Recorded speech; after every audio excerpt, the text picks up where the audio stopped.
clap it. Skills are getting bad.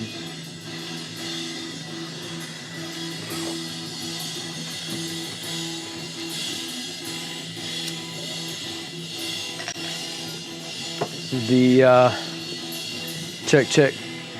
Yo. Check. This is the Man, I guess I am getting a hit. No shit.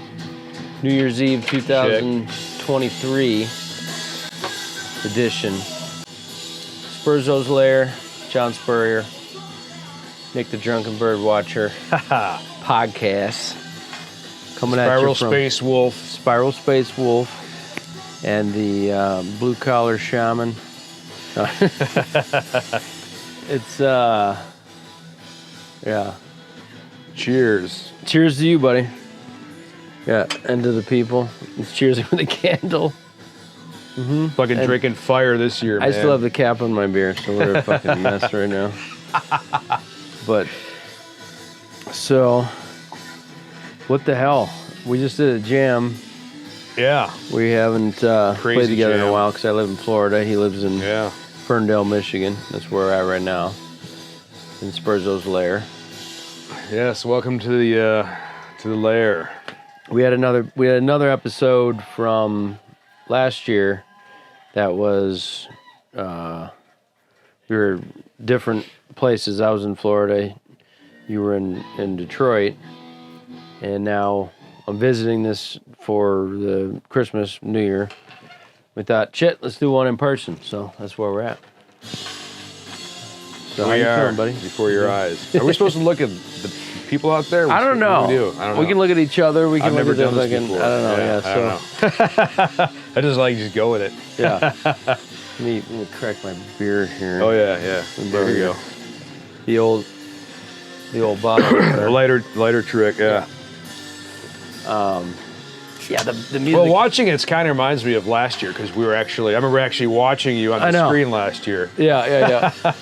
Like I was talking to you through the screen. The problem is whenever I have Zoom type online, I always just look at myself like obsessively. Oh, right. I'm like a fucking narcissist, I guess, but not like a narcissist. Like what if we didn't? Like for every once in a while, like maybe throw something up there so they can't see. Yeah. Like I don't know, like a box or something. But all right, man. Well, yeah, 2023. Does it feel any different? What do you think? Kind of does, right? It actually does. Honestly, Something really does. feels different. Yeah. I think. Well, I mean, because you haven't been here in ages. It's been a couple of years since I've been back. Yeah. Yeah, and so like that going into it, and we're jamming during the New Year too, which was really tripped out. That was cool. Yeah, we missed the ball drop or whatever because we were playing. And I played drums, he's playing guitar, and that's Wolves and Spiral. But yeah, we didn't even realize until we were done. It was like 12:30 when we were done. But yeah, we rocked into the New Year literally. We actually found the jam that we did at the New Year, which was like halfway through the jam. It was a 48-minute jam. Yeah, and we just who knows what we did? Went in all kinds of crazy directions, and right about the middle was around midnight. So we listened back to the jam and we're wondering, hey, I wonder if our jam changed around that time. Mm-hmm. So we went back and listened back, and sure enough, there was a change. It kind of did, right around that time. Yeah, some pretty cool riffs, and we didn't even listen to the first part yet. So I don't even remember. There was like a whole 20 some minutes before that was cool as shit. We've got a lot of many hours of jams that him and I have done. And hours. It's just, I don't know. You just meet those certain people that you get the flow with.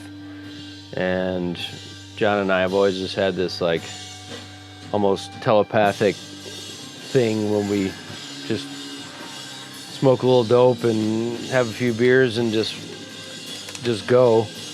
Meditation. It's a meditation kind of. It's kind of get lost in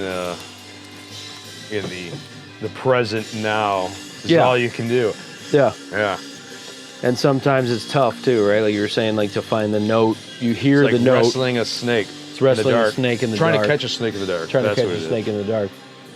Theme of the podcast, I think. But that's it's same with drums, but not quite as much with guitar because the guitar, you're carrying the melody. Drums is, Yeah. I've always kind of liked playing drums in bands because you can just kind of space out and like get really fucked up, and you gotta remember your cues, but it's not as much as if you're doing vocals or if you're playing guitar or, something that's like really noticeable if you fuck up, right? Right.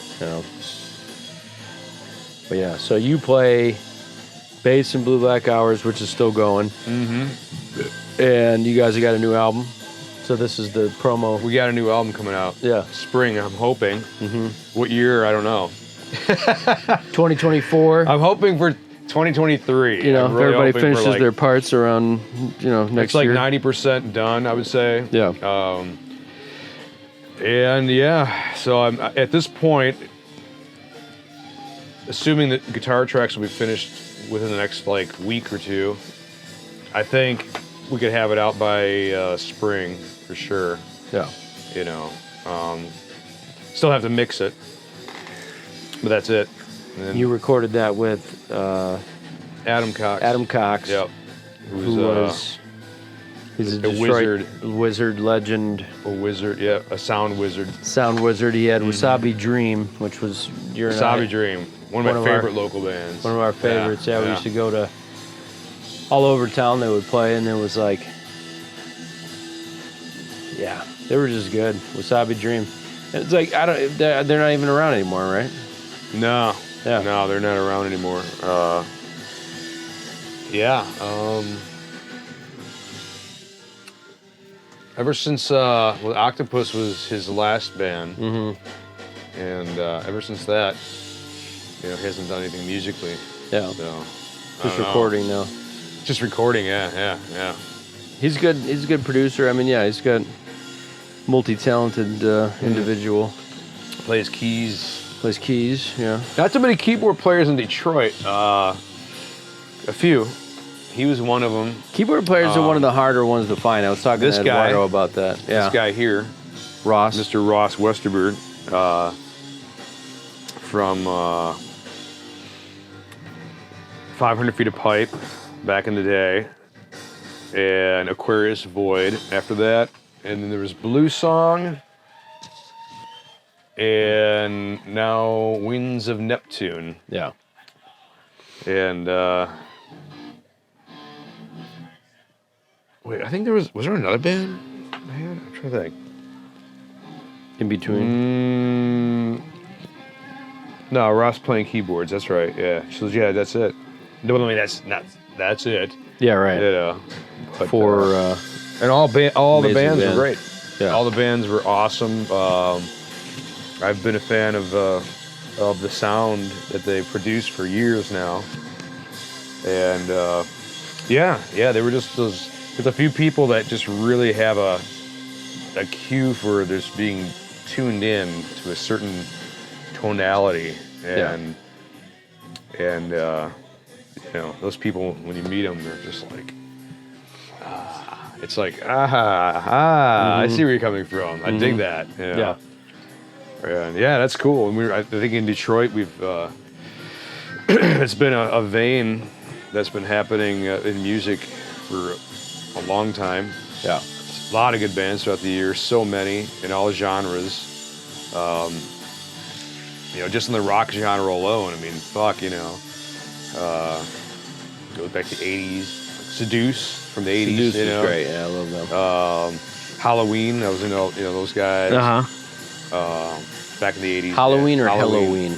Halloween. Halloween. Yeah, Halloween's from Europe somewhere, right? Yeah. Sweden or something like that. Cool too. I like Halloween. They're kind of more proggy, like Iron Maiden-ish. Yeah. Power metal. Power metal. Yeah. I think they're still cited as like the earliest, one of the early power metal ones. Yeah. I had one of their records. I can't remember which one it was. Tapes. I had a cassette tape. Yeah. We were talking about that, the cassette tapes. Like, they were cool. They were a necessity. And then they were, retro hip. And now they're just cassette tapes. And I don't even think, even the hipsters are, doing the cassette tapes anymore. So it's like, it's good. That looks sweet. There's the thumbnail right there. That'd be great. You can make sunglasses out of these.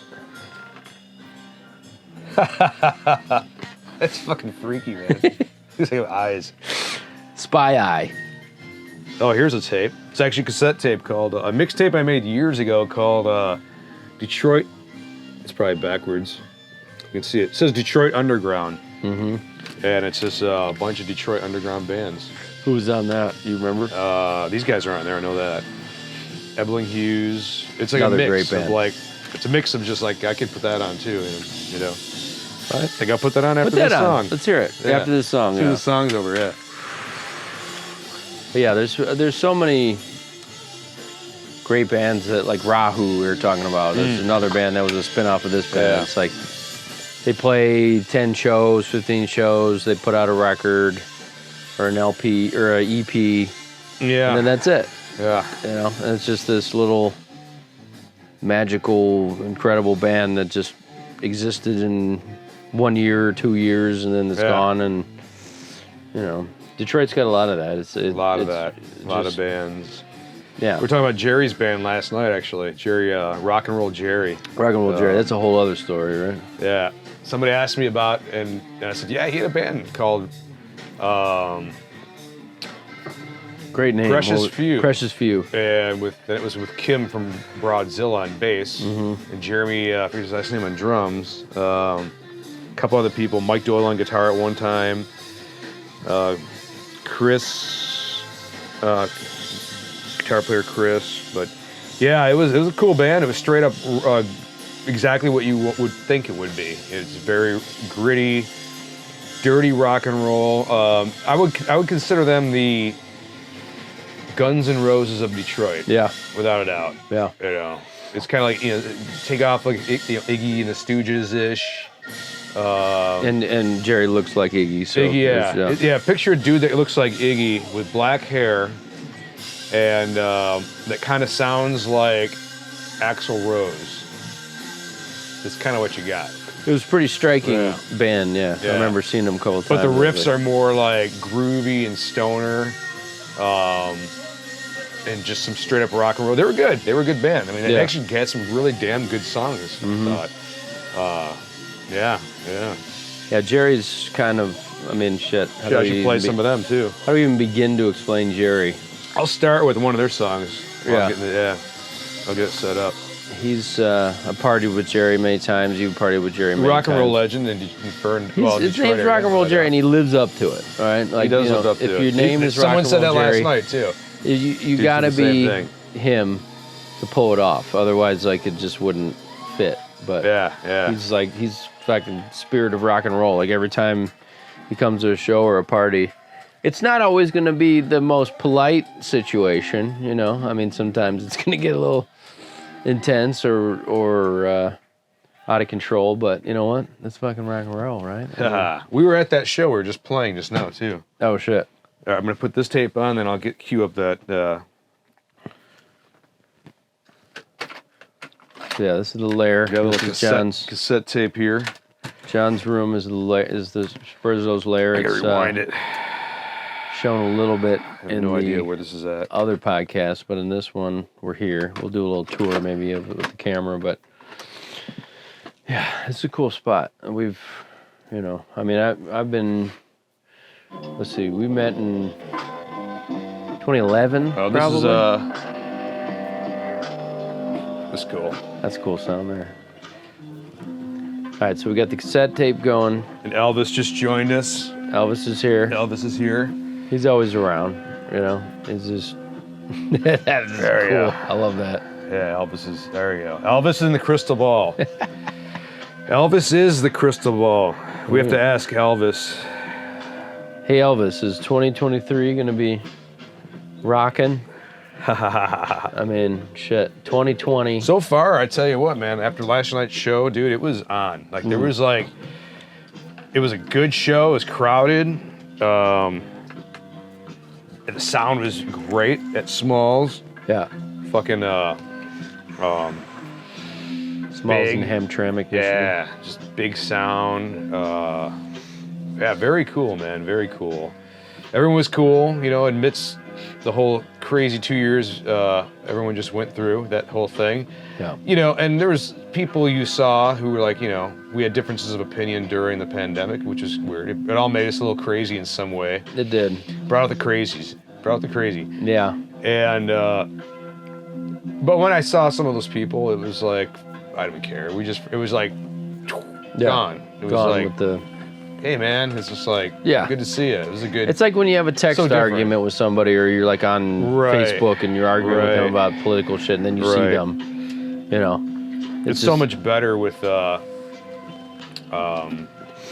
know, just being in the presence of somebody. You know, when we grew up, you know, I grew up during a time when pre-internet, you know, and I remember like payphones and all that shit. You know, nobody had phones, and it was a different world. We're kind of it's those of us who were still here from that.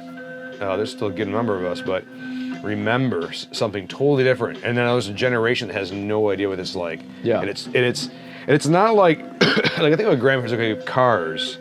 Okay, it's like, all right, there was no cars and there was cars. Well, that seemed to take a lot longer. Yeah. But we went from the analog era to the digital era. It happened like at lightning speed. Pretty quick. It was like, and you know, late 90s. And it just took off from there, and iPhones continued, and which was the advent of the iPhone was like 2012, kind of when it all really started hitting. I think it was earlier than that. It was probably early 2000s. Early 2000s? It was like iPhone 1, I don't know. And then it just kept, 2, 4, 2. But it's, I mean, everybody's talked about it to death, but it did change a lot, I like it. I mean, I'm a defender of social media. I'm a defender of being able to communicate. I love it. YouTube, it's fucking YouTube, great. like the best it's thing like ever. I like being able to text somebody, for my job. I watch Windows as a side gig, and it's just like, hey, send me pictures of your windows, right? And then I get a bunch of boob pics from all these housewives. They want their windows washed. Well. No, never, ever. Terrible. Not at all. It doesn't happen. It Never. really doesn't. No. I'm always like crazed out. Like how many chicks I know, girls, women, that get. It's like it's a problem where they get like text messages, dick pics, constantly. Yeah. And I'm like, what? I know. Like I just can't fathom that. I've never even sent one myself. Like, well.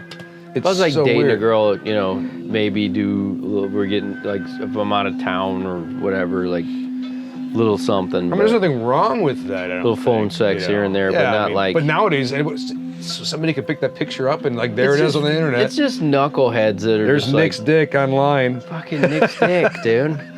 We got Nick's dick out there now. God, it's on the internet forever. I know. So that's why I think being a porn star would be really bad if you're like, gonna have kids someday. Yeah. That's gonna.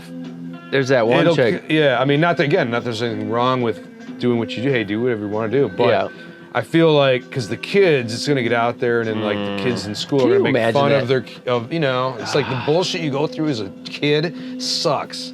Plus, if your mom was a porn star, like, come the fuck on, dude. Every day they're gonna be showing you clips of your mom. I had some some friends, that were like hot for my mom. I did too. She was a beautiful woman. I had she was a model.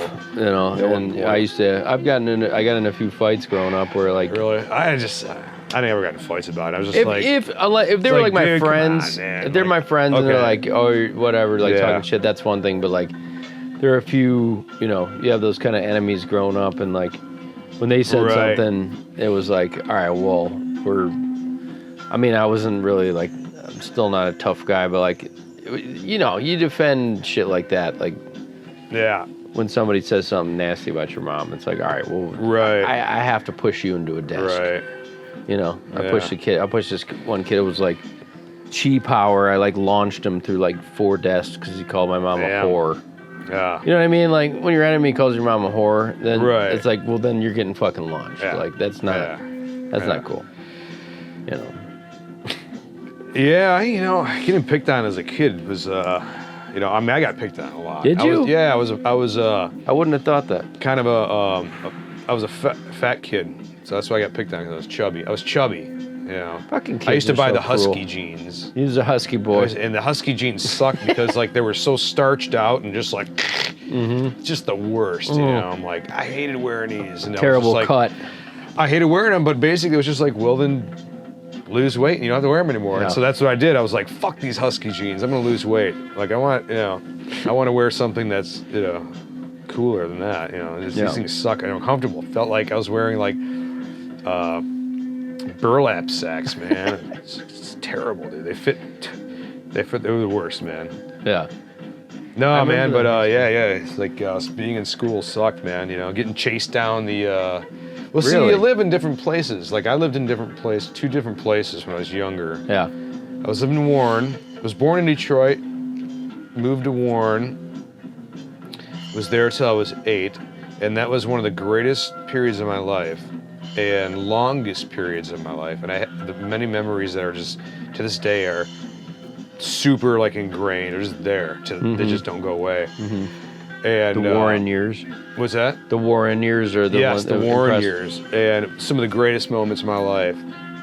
And in that town, you know, it was weird. I was actually like really cool. I was actually not really cool. I felt more free. That's why, you know, and I felt like, you know, and then we moved after that, went to a different school district, different town, and no longer, you know, it's like just, I was the new kid, and then like, I said something right in the beginning that somebody took offense to or whatever, and it would spiral down from there, and I was kind of like excommunicated from the cool kids, you know. I was like, oh shit. Fuck. So I just hid in my room mainly and just played records and drew pictures, man. That's all I did Yeah.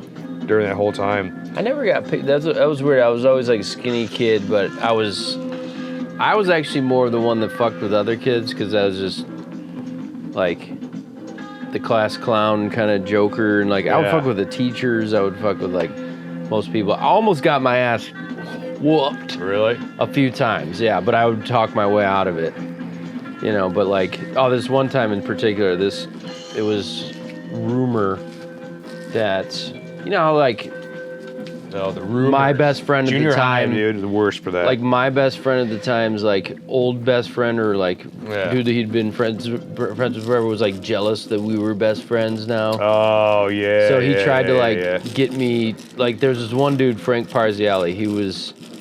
He had like facial hair. Fake Frank Parziale.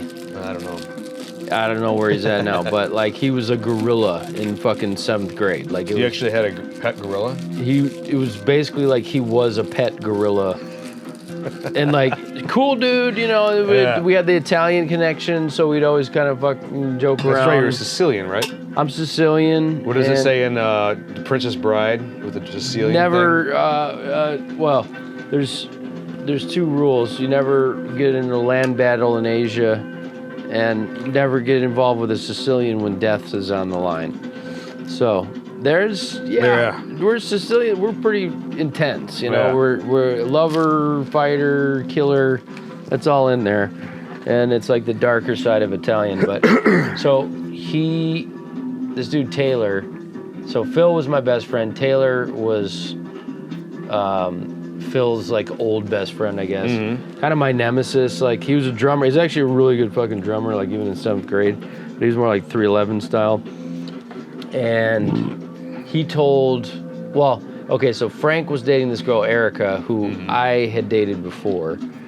And I kind of dumped her at one point in like a really bad time. She had like a bad haircut. And then She had a bad haircut? she got like this really terrible haircut like one day, and I dumped her. Well, like, you know, that I mean, day. that's legit, man. Fuck, you know. It was If it's a bad. bad haircut, you gotta go. She was Get the fuck out of here. Get the fuck out of here. The hell, you got a mullet now? I'm in 7th grade. I ain't got time for this shit. You know what I mean? So anyway, Mullets on chicks are cool though. I think so. Nowadays, I like, it's nowadays. great. But back then, it was just like Dudes with mullets are like the worst. I had a mullet. I got pictures of me with a mullet. I mean, Not with me, you but still kind of got a mullet. Like it's not like total mullet, but you got the curl. That's what's good for a mullet. I don't have curly hair. I've tried to do a mullet, and it just looks like a scuzz bag. See, You know? I could do a mullet right now. Let's see how it looks with a mullet. There you go. There. I mean, it's, pretty majestic mullet you got going on. Mullet. There's the mullet. So anyway, all right, so Taylor lied to Frank Parziale, the gorilla, and said that, like, I said he was dating this girl, Erica, who I used to date, had the bad haircut, and then Taylor told Frank that I said that Erica is a slut, or some stupid shit like that. But Frank had an insane temper, and I'd watched him kick the shit out of numerous kids and, like, just stood there and laughed, right? Right. But now he was coming after me.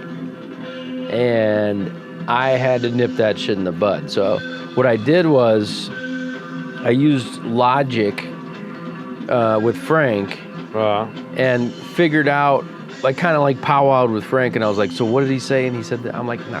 Number one, like, I gave myself an alibi. I didn't even say it. It was bullshit. It was like it was a false rumor. And then he wound up kicking Taylor's ass because I just kind of rationalized the situation, and it was like, dude, I didn't say that. And he's like, yeah, I believe you. And then he beat up Taylor. So, but wow, I don't know what got us onto that topic, but the picking on people. Yeah, I never really got picked on per se. I mean, there's been times, when you're like low, right, and then everybody turns on you and shit. I mean, that's fucked up. I had that happen. I went through a big phase of that in high school. Middle school was great, and I liked the vibe of it. And then when I got to high school, I was just like, it got all serious. It just got, like, real backstabby, real judgy, and it just seemed like a lot of the fun went away, Yeah. And then I started smoking a lot of weed, and that shit for me was like, it was like when hydroponic first came out, so it was like super fucking strong, and we're smoking bowls of this shit, like in the, parking lot of the high school, or you go out and you smoke 2-3 bowls with your friends at lunchtime, and you're just fucking zonked. Yeah. And then you got to go back into school, and it's like, oh my god, there's just eyes on you everywhere, and like your teachers are like, teachers know, and they're like, they know, it's like probably so obvious. Eyes are all fucking bloodshot. You're fucking blown out. Like we probably reeked, and they're like, look, kid, I know what that is. Like, yeah, I had one teacher like fuck with me like that, but it was just, I don't know, that transformation happened, and then so Phil, the old friend, the dude lied about and tried whatever. Him and a few other guys there were like not really, they were cool, but they weren't like, they didn't have girls around, So I was like, started hanging out with the cool kids and like the upperclassmen, but then when I lost my kind of mojo, they turned on me, and then I kind of tried to go back to my old friends, and they were like, well, fuck you, you're a traitor. So it got a little dark there in high school, where it was just like kind of in a funk, and situational too. And also, I mean, like you said, like you showed up in that new school and like said something somebody didn't like. I was terrible with that. Like I used to just fucking, I was just a shit talker all the time, and then that bit me in the ass. And like people, if I would talk shit about this person, they'd tell them, and then like then it was real, and then they hated me, and then they were like gang. It was just like, it was like karma, but also just cruelty. I mean, like, it's just such a cruel environment, the high school thing,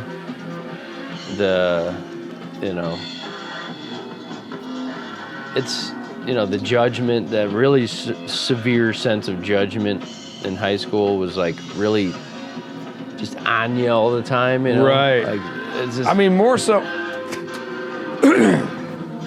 than nowadays.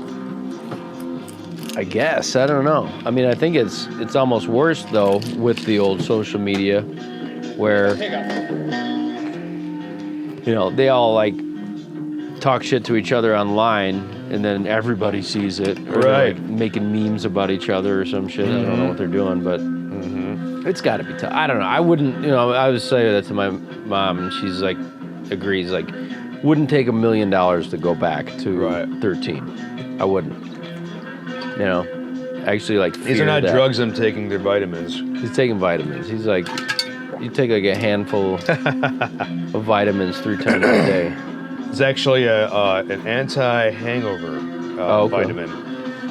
I might. What is that one? It's called dihydromycin, Okay. and I want to like put the brand name on there because I'm not like this ain't a commercial. Well, but we are sponsored by dihydromycin. dihydromycin you can get from different companies, and what that does, it it breaks down the. Who is this? This is great. What is that? Who is this? This is good. This is early Blue Black Hours. No shit. Yeah. Okay, so this is John's band. Well, Think. No, this is Think. I was just Think. Oh, Think This is was before cool. we had a singer. We were just instrumental band. Think was really cool. And that's Barry on drums and Scott on guitar. This is what you. That jam there was from 1994, 5. Yeah.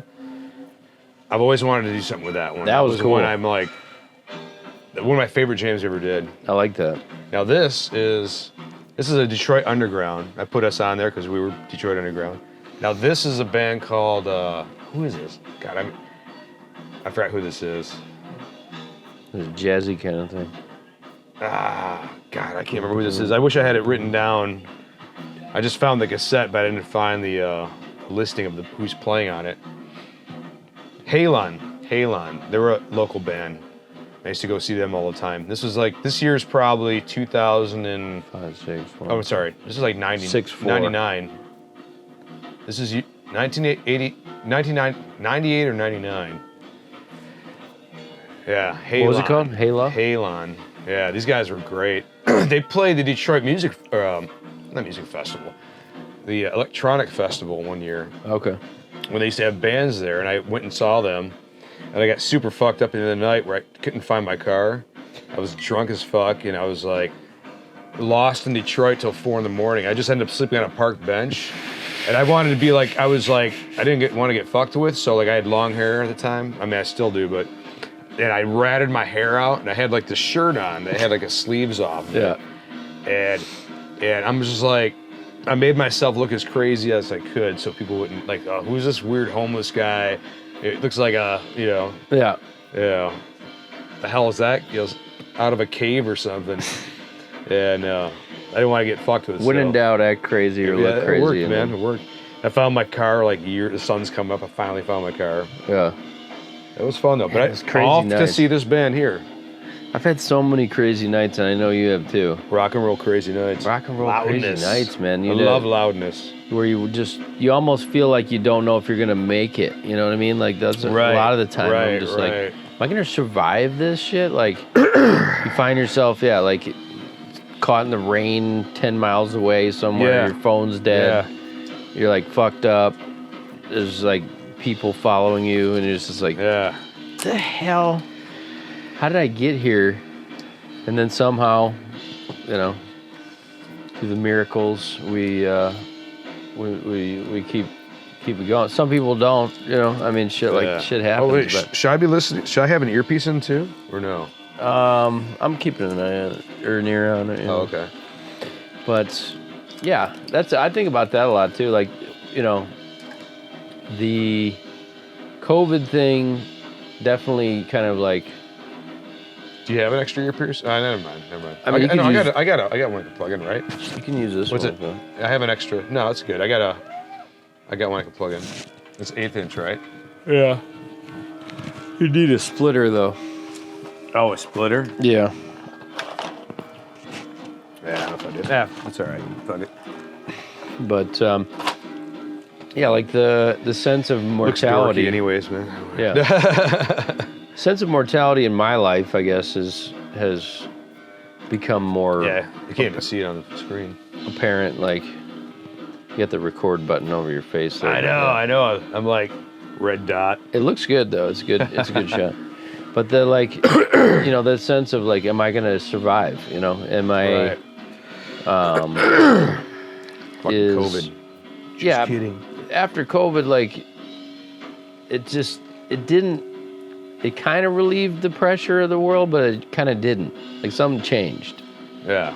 You know, and it's like I've found myself in a lot of really bizarre, almost Twilight Zone kind of situations over the past couple of years that have just been Speaking of Twilight Zone, yeah. Look what time it is. 2:22. It's 222, you know. Right when he said Twilight Zone. I Get happened the to look recurring over and numbers. it said 222. Okay. Interesting. I would think that would be the 222 would be the Twilight Zone number. Strange synchronicity. You know. But the yeah, I mean, I guess you can't worry about that shit too much. You gotta just keep kicking, you know. But Yeah. that's the whole point. Just keep kicking and stay healthy-ish, Pretty much. you know. I mean, I have an idea.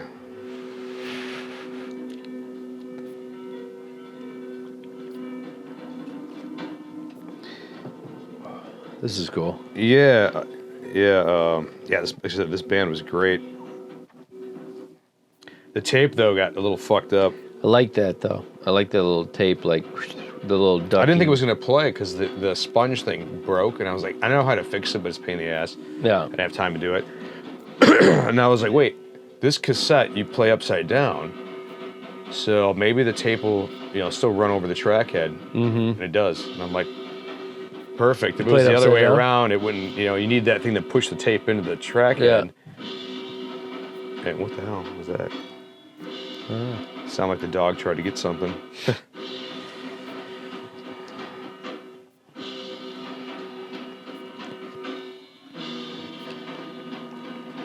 All right, back from a little break here, but Yeah, the beer's getting to you. you know, You gotta recycle it. Just gotta Not recycle. it. I don't like drink this and like put it in bottles and drink it or nothing like that. But I mean, I'm not that broke. no. The But high school is a brutal place, man. Yeah. And in a way, we kind of never really leave high school, kind of, right? Like you get a You job, never do, right? and it has the same vibe. Like there's cliques, there's gossip, there's weird judgments and rumors and shit. So in the modern, what we were just talking about on break here was exercise. And John Is the music is too loud or is that all right? turn down a little Is bit. Again, this is Halon. Halon's fucking Halon, sweet. Yeah. I made this mixtape years ago, and it's bands from Detroit that nobody knows about, pretty much. Maybe some people do, but I mean, they can't be. On They're not cassette. around anymore, right? Halon, I've never heard of them. Halon, I don't think is. I haven't looked them up. Maybe they are. Yeah. But they were great, man. They were, like I said, I saw them play at the Electronic Music Festival way back in the day, like 99 or something like that, 98. Yeah. A couple other times at some bars. Yeah. Yeah, one of the good bands. So there's a lot of good bands. Fantastic They come and they go. Mm-hmm. Some stick around. I mean, you still got like Duende and those kind of bands that are still playing. Still playing. Blue Black Hours, We're still going. around. We'll be around as long as we can. That's a good. I like "Will Be Around" for like a album or Maybe something. my But beer. yeah, Okay. So the exercise factor, though, that's what we were just talking about. Like, Exercise. when people have that's an what got me excess- from high school. That's All right. that's what did it. So it's either you learn to like train boxing or MMA or you Right. work out to kind of combat the bullies and feel better about yourself. Or become a musician. That's another Or one. become a musician to get chicks. Or play just, football. You know, if you're play into that. football, whatever. Some activity, Cheerleader. Yeah. cheerleader, yeah. Something for people to have an outlet, right? So you Right. need an outlet or else you're going to go crazy. And a lot of people, they don't work out. They don't Right. exercise. You And have they to. come home, they drink, they come home and just watch Netflix and then go to sleep and then wake up Yeah. and do it all over again, and they just got all this pent up energy, right? Mm-hmm. And a lot of times, like people I've found like that you even suggest to them that they might want to exercise, they get like shitty or, oh, what are you saying? I'm fat or right. It's like, no, I'm not. I'm literally just trying to prescribe something that might help you. Like it's something that we're just meant to do. As we need to. Flesh and blood beings, we have to move. You know, your muscles atrophy. Has gotten so away from that. Your posture gets bad. Your whole body gets fucked up. Now our phones hold us down like this. And then we get the start looking like zombies. We're preparing to be zombies. Yeah. Phone zombies. Or we can go the other route where we do exercise. We do, have an outlet, have a release. Yeah. What's your form of exercise that you is? I do boxing. Boxing. I like that a lot because it combines the cardio, which nobody likes to do. But if you're punching or if you're sparring or something, like you don't even think about it. You just do it. Pretty intense. It's intense, yeah. Like you're getting hit too. It's like, Oh yeah. So it's a whole other ball game. Yeah. When you're getting, like a lot of people train and they just hit a bag, or they just train and they do Fu Manchu shit, and it's not real fighting. And it's like, well, when you're, squared up with somebody and the punches keep coming, or you got to learn to shuck and jive and hit them back and keep them at bay, and it's real time, fast decision making / energy that you have to sustain to. It is, man. It's pretty intense. The sparring is a little tough because, if you get rocked a few times, like I've been dropped a couple times, and you get hit in the temple, and you literally see light and stars, and your legs give out, and you're like, oh shit, okay, this is real. And then you can decide if you want to keep going or not. But a lot of times in those cases, I'm like, all right, I'm fucking done. I don't have, like, to be able, like, in professional boxing, you're going 8, 10, 12 rounds. That to me is completely insane. Like, I'll go through maybe a 3-round spar, but usually like 1 or 2 rounds if you're going full force, because you're getting hit, you're hitting, you're not realizing how much energy you're putting out, and then you just get exhausted. They call it gassed out. Like I'll hit a certain point, like the middle of the second round, where I'm just like, I can't. I just gotta put my, hands on my knees and fucking catch my breath. And it's it's good that people like don't just keep beating on you in those cases. Right. Yeah, that's crazy shit. Anyway, so I do boxing. I lift weights. Not like this guy. He's like more of a power lifter for sure. Bodybuilder. Yeah. Power bodybuilder. And every time you up the level of high weight intensity and intensity that you're doing for each workout, as much as you can. I mean, like, you do the best you can, because it's not like you're gonna like keep on going forever and you're gonna be bench pressing 1,000 pounds. But the intent is to try to better your last workout. That way it gives you something, because it never gets boring. That's one thing. It's like, and it becomes a challenge. It's like, all right, you write it down. You have to keep a training log. It's very important to keep a training log. Yeah. And you write down what you did, and last week you just try to beat it. That's it. You know. And sometimes you can get to a point, and sometimes then you go along for after months and months, and then you kind of like, you might start getting a little injury, like maybe just like shoulders kind of something doesn't feel right. Exercise is starting to kind of, then you switch an exercise, and you keep that going for a while too. Keep progression. One thing I've noticed though, when you switch to an exercise and you go back to the exercise again, you can't pick up right where you left off. You got to like kind of relearn.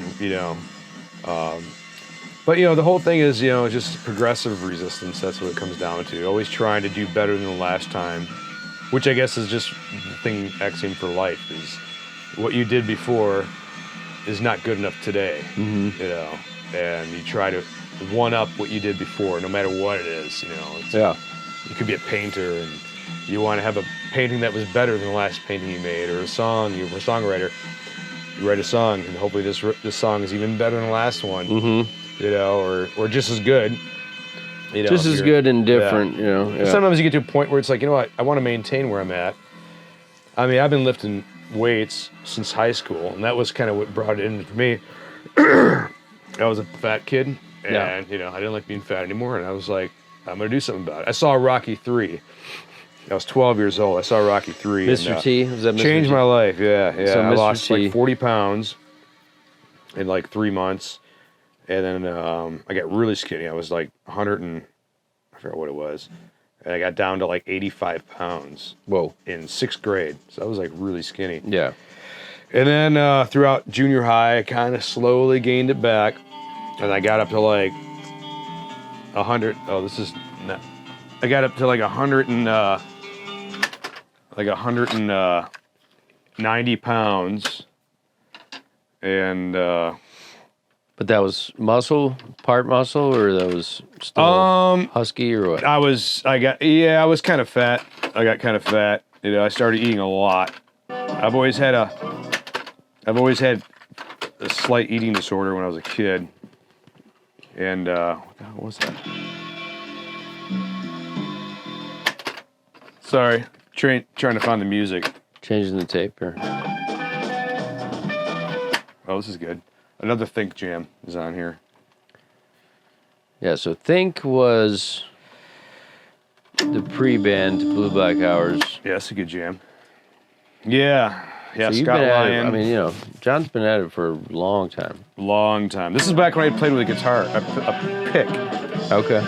Like I didn't play with my fingers back in these days. These were all the pick days. Mm-hmm. Which there's something different about it. They're both different, you know, playing with your fingers on bass and playing with a pick. They're kind of Big difference there. See, this is it's not so instantaneous when you go click. We got to like rewind. Yeah. This is old school shit here. Yeah. Think about that, like, you know, rewinding a tape or rewinding a patience of VHS or something. It takes patience, it takes effort, it takes time. Yes. Yeah. You Effort. know, You got and the digital era is boom, boom, boom, Yeah. now. You know, Mm-hmm. it's kind of not like time. Like maybe that's what's happening is like time is being distorted because of the digital aspect isn't really organic. You know, like a tape is more organic with life. You know. Yeah. And there's delayed gratification, but like digital is, since everything's online is now, and we can immediately access it, it fucks up our own sense of time in our lives. Maybe, I don't know. I'm just like thinking out loud, but you know, there's a lot of overwhelming shit. So working out's good. Working out's good. And that's what did it. And then the second time around was high school. 10th grade, I was hefty. You know, well, there's a whole story that goes behind this. It all goes to how I even started playing music, which was an accident. It's very strange. Well, maybe it was, maybe it wasn't. I don't know. I mean, I had a not to make this about me or nothing like Go. that. No. This guy here was a big influence. Elvis Presley. Mm-hmm. You know, that was that's what got me into health too, because my mom one day we're sitting. I don't know why she said this. We're listening to Elvis. I loved Elvis. I was just eating lunch, right? And my mom she said this. I don't know why, and it was a true fact check. I don't know. And she goes, fact check. She goes, yeah, Elvis was like one of the healthiest people ever. And I was like, and I'd look at him, Shit you know, that your parents say when you're a kid, like it sticks with you for your whole fucking life, and, right? And it was during this era of Elvis right here, where actually he did look, I mean, you know, kind of the this is a Heartbreak plastic Hotel version, but it's like he did look like really healthy back then. He just had radiant. He just looked good. He looked good, like, you know, like Elvis. And your mom said he was the and he was a healthy. I don't know why she person. said that. And, you know, she was feeding me some, like, healthy, you know, like some peas or something. I remember, like, and so you she's like, peas are really good for you or whatever. Yeah. And I was like, oh. And I was like, well, I want to be like Elvis. You know, I want to be healthy like Elvis. I'm going to eat health food. And that's where the health food thing started. Be healthy like Elvis. It was because of Elvis. who wasn't into health food. Yeah. But my mom thought he was or said he was, and I was Right. like, I'm gonna be like Elvis. I'm gonna eat healthy. And that's where it started. When I was 7, that's when it kind of started. My mom said something. So funny. Yeah, shit that my mom said to me when I was a kid too. Like it stuck with me. Like I remember my mom saying something about the Beatles. She was like, "Yeah, that's when all the drugs and everything started, and that's when the country went downhill." Blah, blah. Like looking back on it, I can kind of see that though. Right. Like there was something to that. It was, yeah. The Apple thing. Is that too loud? No, it's good. The Apple thing, the hippie thing. Mm-hmm. It kind of did, it opened things up, but it also kind of Apple thing? like the Apple, the Beatles recording was Apple Records, and then it was like a cross section of an apple, and then like Apple Computers. Apple Computers. Has the bite out of the Apple. Obviously, Are they related, affiliated?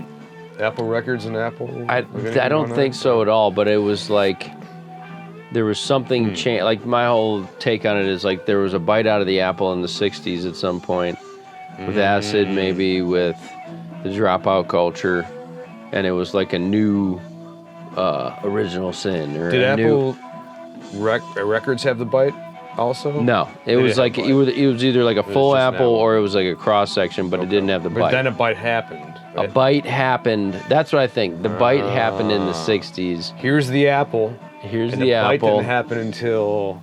Ooh, that's interesting. So it kind of took. Well, then like Steve Wozniak, there was Steve Jobs and Steve Wozniak with Apple.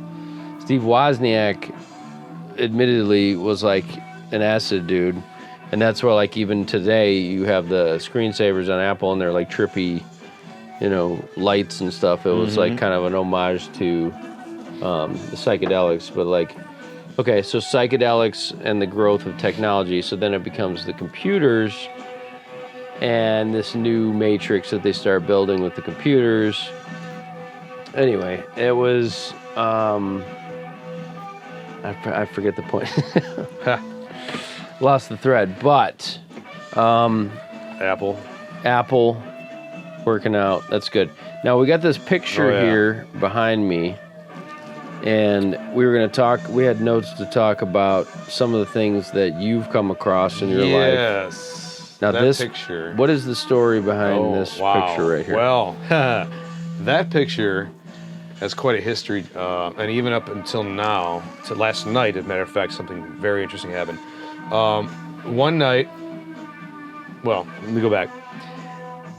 This band actually, with Scott Lyon and Barry Salem, which was Think, which is now Blue Black Hours, basically, and with Scott and I, we've been together for years.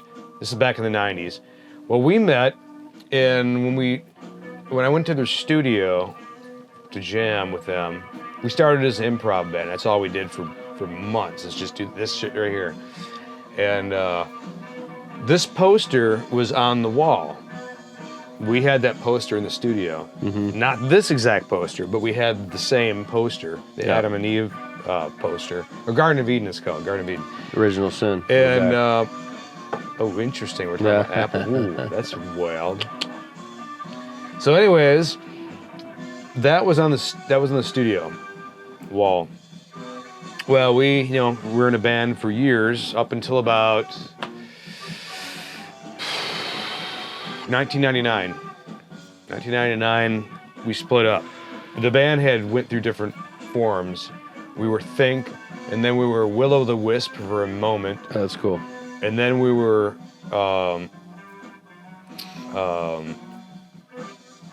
Zoe. We were Zeo for a while. And then from Zoe went to Blue Black Hours, and then that's kind of how that happened. So anyways, that was, the band actually split up. My guitar player had life going through, he had his first kid on the way. I was going through some mental weirdness, and everything was just crazy, at the time, and I was living at the house there. We had a studio at the house, and I was living there with him and his pregnant wife, and my manic madness at the time, for various reasons. And one day there was something happened, and it was a total miscommunication. That's all it was miscommunication. I walked in the studio, and Scott was just very short with me this particular day. And I just so happened to take it. I took it, it just hit me. I don't know why. I just kind of was like, I thought he was upset with me about something. And I was at the time, just my mind was just like, fuck it, I'm out of here. I left. So like, I just, after that, I moved out, like that night. Yeah. I was sleeping in my van, or truck, I had a pickup truck, sitting in my truck, and I was gone for a few weeks. I had no idea where I was, you know. So you were living together too and playing? Yeah, I was a roommate, yeah. And so then I ended up staying at my mom's house, and he found me, and he was like, what's going on? And, you know, he didn't know what happened. He was like, what happened? But at the time, he was getting stressed out, and he couldn't do the band anymore, and he even told me, he's like, right after that, he was like, yeah, he's like, I can't do this right now. And I was like, oh. So the band split up. Mm-hmm. My dreams of just ever playing music, you know, with my music partner again, was gone. And I was living in a trailer park in Pontiac, and the Worm's Nest it was called. We called it because from the aerial view it looks like a worm. It looked like a worm, and Demonic Dom called it the Worm's Nest, which I had a great time living there. There was a lot of stories. That's a whole chapter. Good old like this could be a Dom. book. Seriously. Yeah. So anyways, the band broke up. I was in Pontiac for 4 years. Scott and I, we hardly talked. You know, that band was done. I didn't know. It's all life has changed at this point. Yeah. I was becoming somebody else, and you know, he was doing his thing as a new dad. So you know, and starting his business. So, and then right after 9/11. It was right after 9/11. Just before 9/11, I'm to the back. No, before 9/11, just before, him and I was living with this girlfriend, and we had a falling out, and so I moved out right away. You were living with him and his girlfriend? No, I was living with Scott and his wife. I left, then I stayed at my mom's for a while. Yeah. And then I met this girl, and I moved in with her. Okay, your girlfriend, okay. I was living with her, which was a train wreck. Oh. You know, well, it was drama, let's put it that way. Too much drama, more than I ever wanted to go through. And I realized it, and I was like, you know what? I don't need this drama. And so I moved out. And I moved out on a whim. It was like spontaneous, like I'm gone, boom, you know. And went to this place, and there was 2 rooms available at this place upstairs. There was like a converted attic, right? 2 rooms available. They said, yeah, there's 2 rooms, you can take either one. And it was like old school, like with the paneling on this wall. Okay. And everything's like, wood you know, paneling. tilted ceilings just like this. Yeah. And so I walked in one room, and first room I walked into, I opened the door, and I look on the wall. Again, Scott and I hadn't talked in years. You know, the band was gone. You know, that poster was probably on this, you know, at the studio still, you know, which I wasn't a part of anymore. Mm-hmm. And Scott and I had, you know, right just before the breakup happened with my girlfriend and all that shit, we had just reconnected. And I walk up the stairs, and I open one of the rooms to check them out. And that poster was on the wall. And it was a sign, because like I had just got back together playing music again. Like right at the same time. It was like, how many years went by? 4 years went by. And, you know, Scott and I just started talking again. And then a couple, you know, then I have this weird breakup, and I just go to this random place to live. And that poster was on the wall. For whoever left it there before, they just left it on the wall. But to me, that was a sign of like, it's all back again. Like this was like, all right, we just started playing music again. You know, like 2 weeks before this happened, like a week before this happened, and I end up at this random place, and that poster's on the wall. And that was, you know, and the poster we had before that, I think it got destroyed. It was gone. It got get ripped. That was the sign. I knew it. I was like, we're back in track. And from that day on, we've been playing music once again. So, all right, so you have these signs, these A lot of weird signs happen. serendipitous things that happen to you. I have them too. We're just talking about, like, I'll listen to certain podcasts and I'll be thinking about Oh, then last night. lobster, and then they say the word lobster. They say the word lobster, Yeah. right. Go ahead. So last night, we got Dio. Yeah, last night was very bizarre. Went to a show, saw some great bands, came back here, decided to watch the Dio documentary. It's out, it just came out. It's called Dreamers Never Die. Great documentary. And so, watching a few minutes into it, they're showing, they give me a little like skit they did of like a typical teenager in the 80s, going to the record store, coming home, buying Dio record, coming home and like unwrapping it and like looking at it, and Eddie Trunk is narrating at this point. Yeah, and this dude, this kid, was like probably 15 years old at the time, whatever. I could resonate with the guy, not just because we looked alike, because we had the same hair, which is kind of bizarre, but I was that kid, in a sense. So anyways, so last night, within the few seconds of watching this movie, I see this flash upon the screen, which I'm about to show you in a second here. Here it is. So this is, and I took a screenshot of it. I don't know if you can see this, but Okay. That's it. there's some dude. And that same picture's on the wall in the background. It looks like you too, yeah, for sure. It's strange. It was strange. It was, when I saw that, I was like, I stopped watching the movie and I said, hold on. What the fuck was that? And I'm like, wait a second here. Wait a minute. And I took a picture of that. I'm like, all right, that's something. That means something. So that's, okay, the root of, for me, always these serendipities and these, when you're thinking about something and somebody says it on TV or on a podcast, it kind of has a sense of like, this is about me, right? Yeah.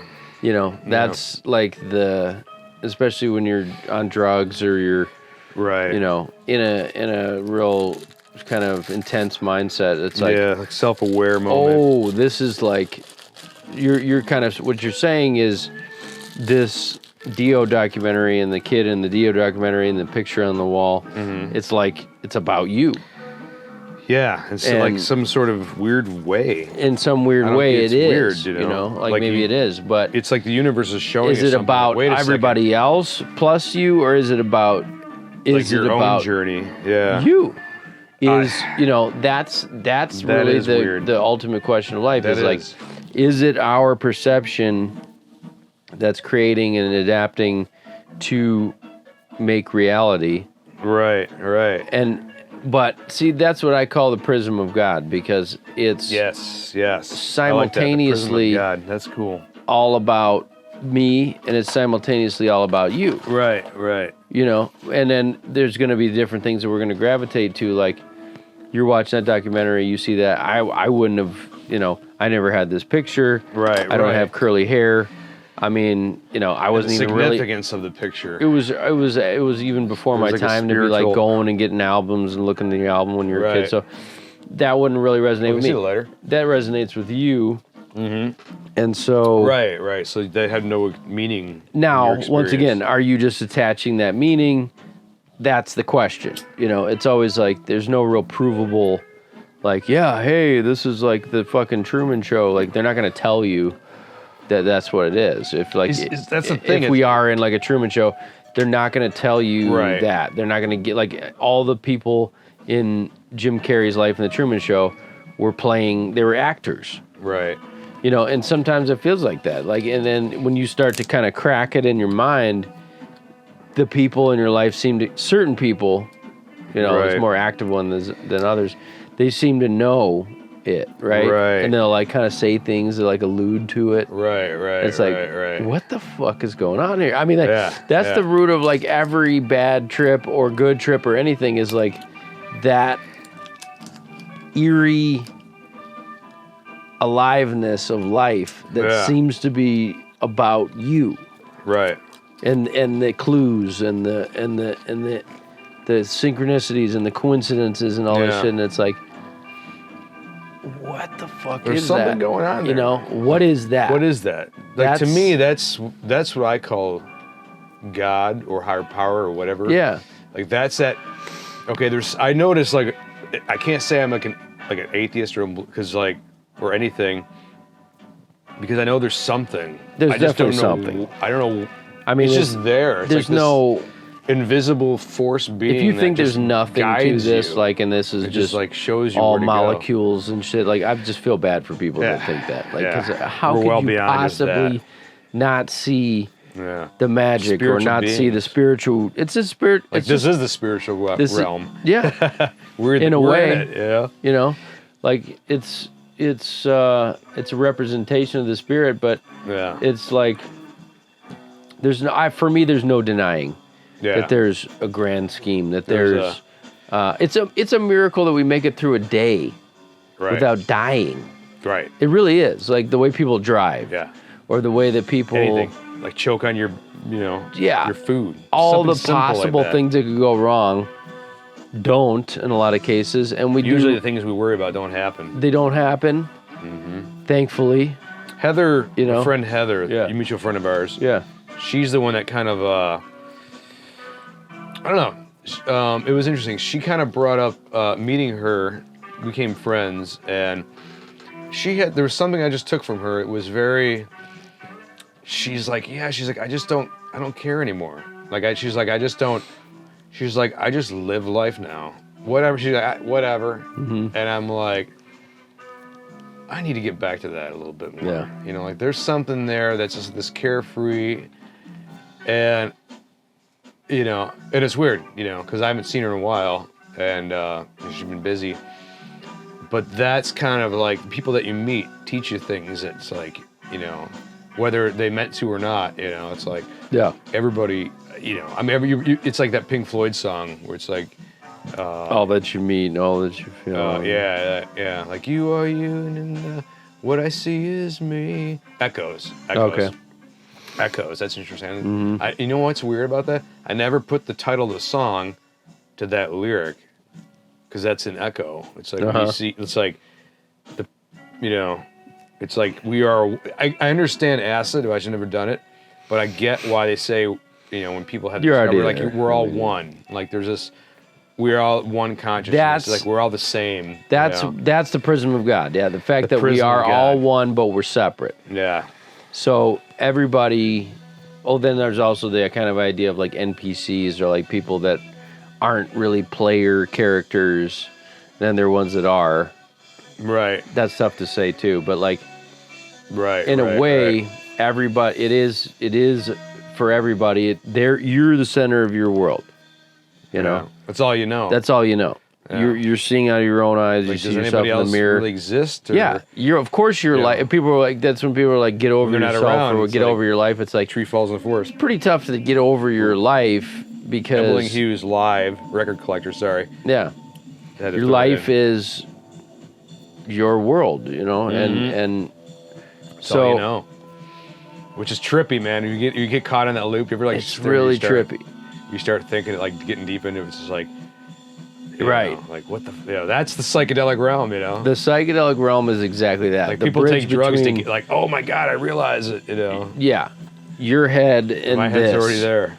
Everything out here and this, your perception. Right. And the rest of the world, the bridge there is the psychedelic realm. Yeah. Because there's a lot of times, or like before you smoke pot or before you do acid, you think about things in this certain linear, concrete way.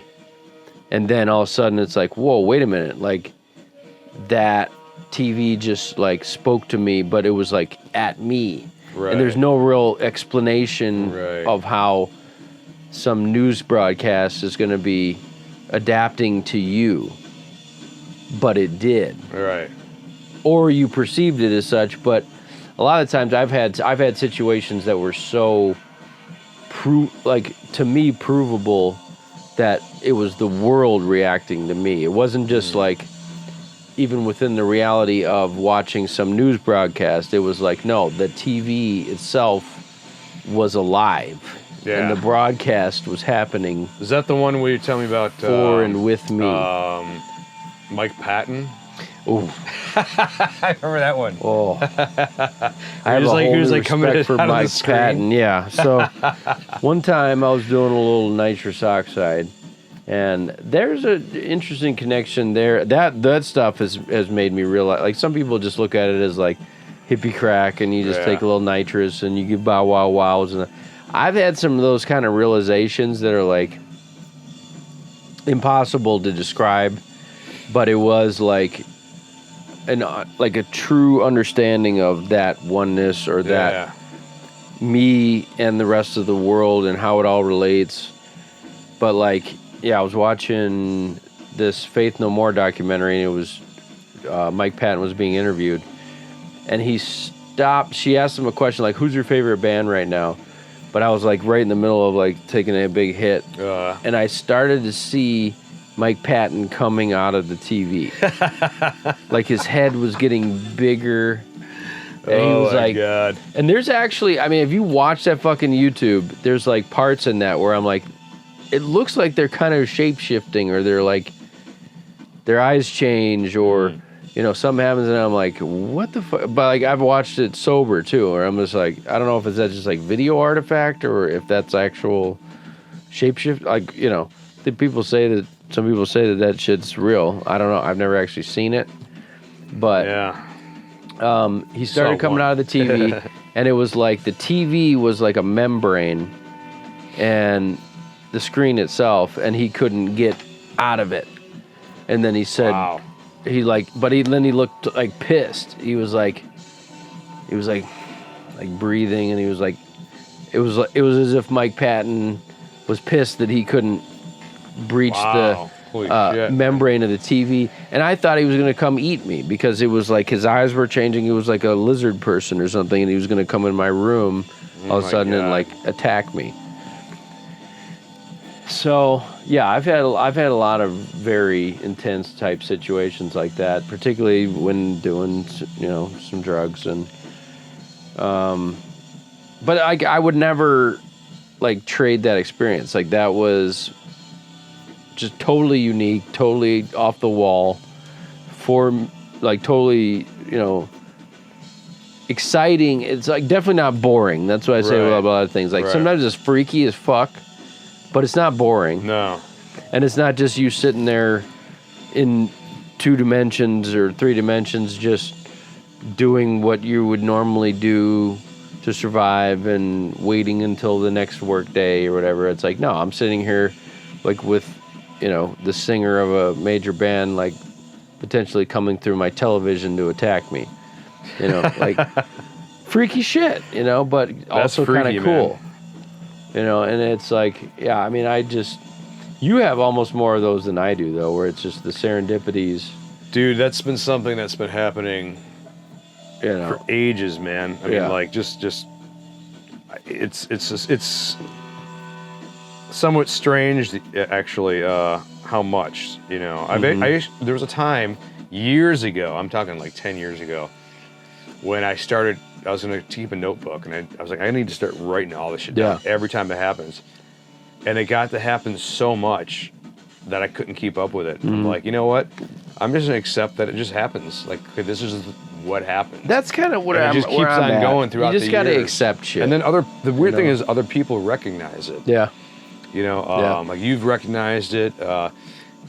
Nikki recognized it. A lot of it. My sister, Heather, she recognized it when we were hanging out for a little while there.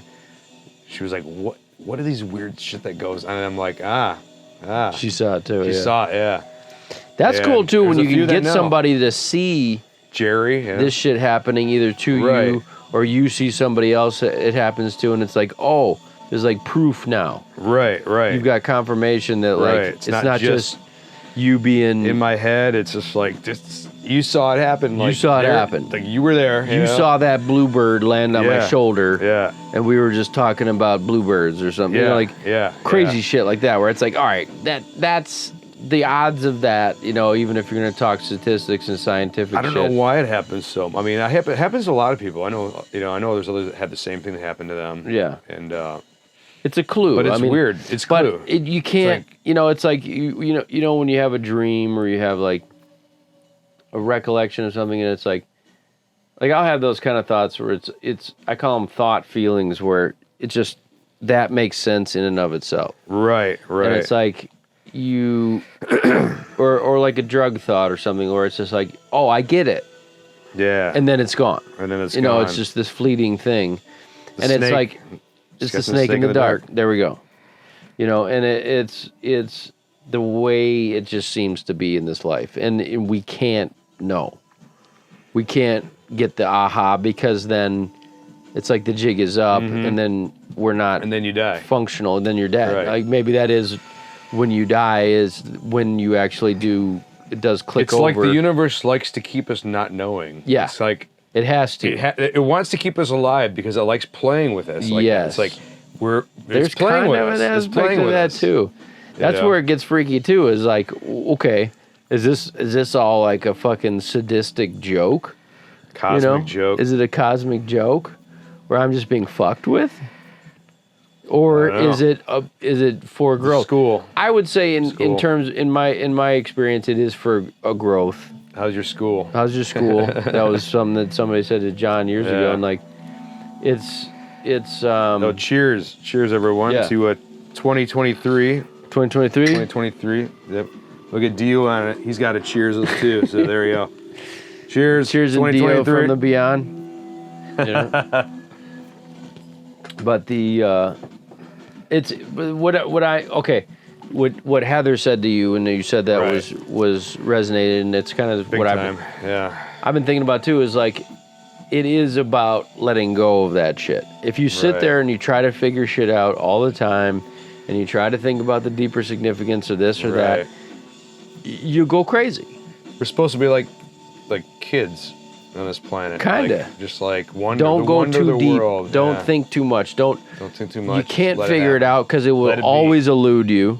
Let it be. Let it be. You know, So it's great. really. I mean, that is kind of the That's answer. man. Like, let it be is the So fucking true. answer. Making wisdom, let it be. That's beautiful. You know. That it's true, man. And we're It's back just to like Apple and the Beatles. You know. the Apple and the Beatles. Yeah. Interesting. Interesting, because the Beatles were the breaking point of where it all happened. It was, and that was something my mom said to me, and she was right. I remember as a kid thinking that was stupid. I'm like, oh yeah, the Beatles brought drugs here or whatever. But what she was saying was the zeitgeist, or the times changed, big time, when they came around. Yeah. And that does make sense, but I mean, acid did change their music. That's for sure. Change their music, yeah, and Everybody's people's music. perception of their music, and The drug culture was, I think it was one of the greatest things that could have happened. The '60s, pot. I mean, just myself, pot was one of the best things that's ever happened in my life. yeah, Pot's one of the best things ever happened. Seriously, though, it's like it's like as far as like tapping into like the creative side, that's where it really kind of really shined. It's essential for that, yeah. Right? For that's. And not everyone should smoke pot. Some people can't. Yeah, you don't should. Want to and just do shouldn't, it. At least try it out.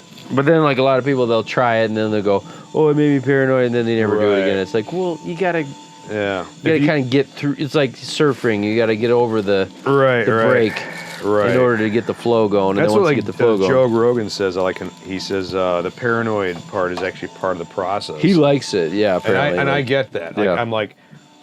It's like it brings you out of it. You're in a different realm, and your body and your spirit knows it. It's like, whoa, hold on. Yeah. I am no longer in my safe, all in control realm. It's like, You're out of control. You're of like, it. where am I? Where am I? Bit, you know, and what is this? Brings you to being like a little kid. You know, it's like the wonder of the world. Anything's possible. Yeah. You know, Yeah. The magic is real. Magic it is real. The magic is real. That's a big thing. Yeah, the magic is best left just to be, you know? So Right. when somebody says, oh, I don't give a fuck or I don't care anymore, it's like, it's not necessarily that you don't care in terms of like appreciating the beauties of life or the mysteries or whatever. It's just, for me, what that sounds like is I'm letting go of trying to figure it out all the time. I'm letting go of trying to control it.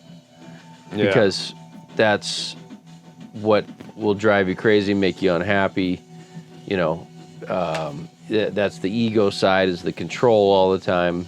Right. And we can't, you know, and so that's the thing. It's like if when you're on acid and you're in the woods and there's like wolves around you and you're like running out of food and your phone's dead. So weird you just said that. And it's like you're out of control in those times and a little bit in danger too. Like that's what we talk about, like with rock and roll or with doing drugs. Sometimes it's like there's a danger element. Yeah. And it may actually be real danger, but rock and roll should be a little dangerous. It's got to be a little bit dangerous for it to be good. There has to be a real enemy for a story to be convincing. Yeah. You know, so that does make sense. Like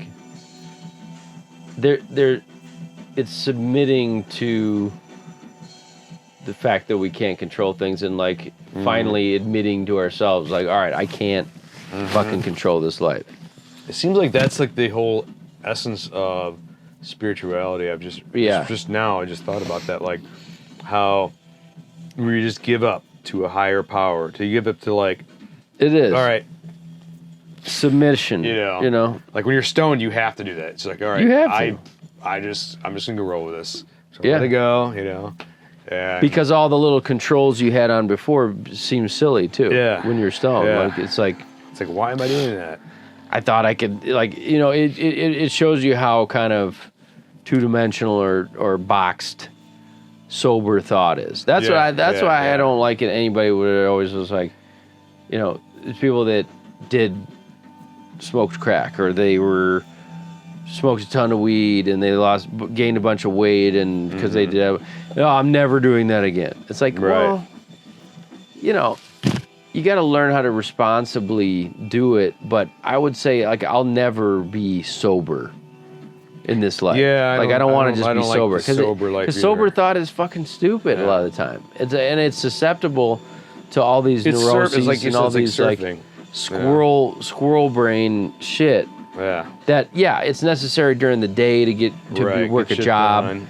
You got to be functional. Yeah. You got to get food. Pay your bills. You got to pay your bills. Yeah. So that's the squirrel mentality. But then it also reaches a certain point where you're not growing as We're not meant to be squirrels all the time. Not all the time. But we are meant to be squirrels. I think it's some part of the process. We're not meant to be that. You know, if you're ripping high all the time, you're not going to get anything done either. Right. You know, if you're always I couldn't do it. Analyzing, like be in the whole like non-squirrel mode. Yeah. Like I actually kind of need my squirrel mode to balance it out. And it's like, you know, I kind of thrive on like, okay, I don't mind like, all right, going back to work, you know, getting in my schedule, routine, and very like, you know, that's fine. But when I do it too much or it becomes too long of a stretch, then it's just like, all right, I don't feel right as a person. Like this isn't like my soul. Nothing feels right. Yeah. Everything's going haywire.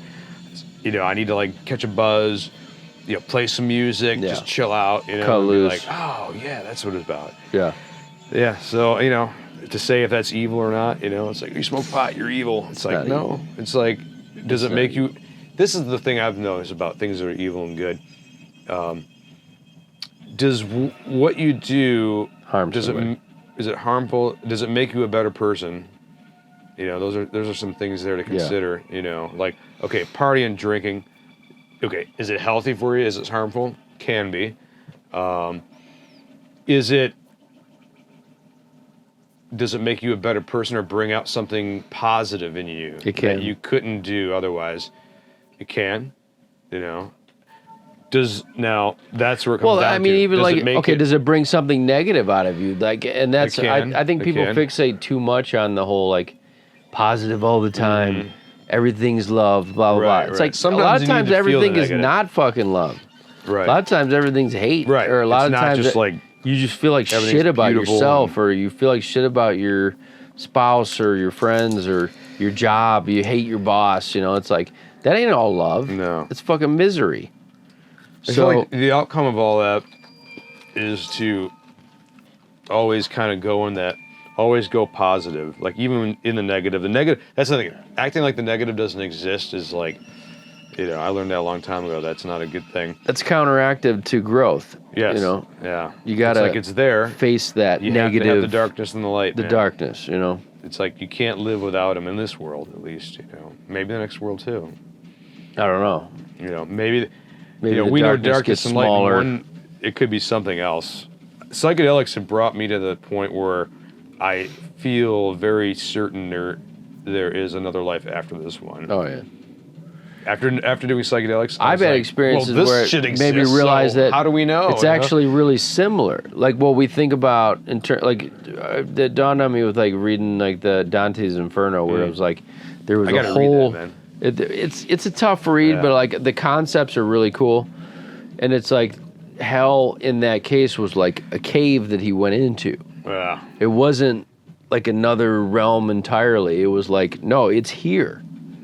And it was just a deeper part into the earth or something. So it's that kind of Whoa. thing where it's like, I've had experiences where it feels like Sounds epic as fuck. I was sort of maybe had died or maybe had passed into another reality or something, but it was still the same like Like the music. format. Yeah, this shit's crazy. Perfect.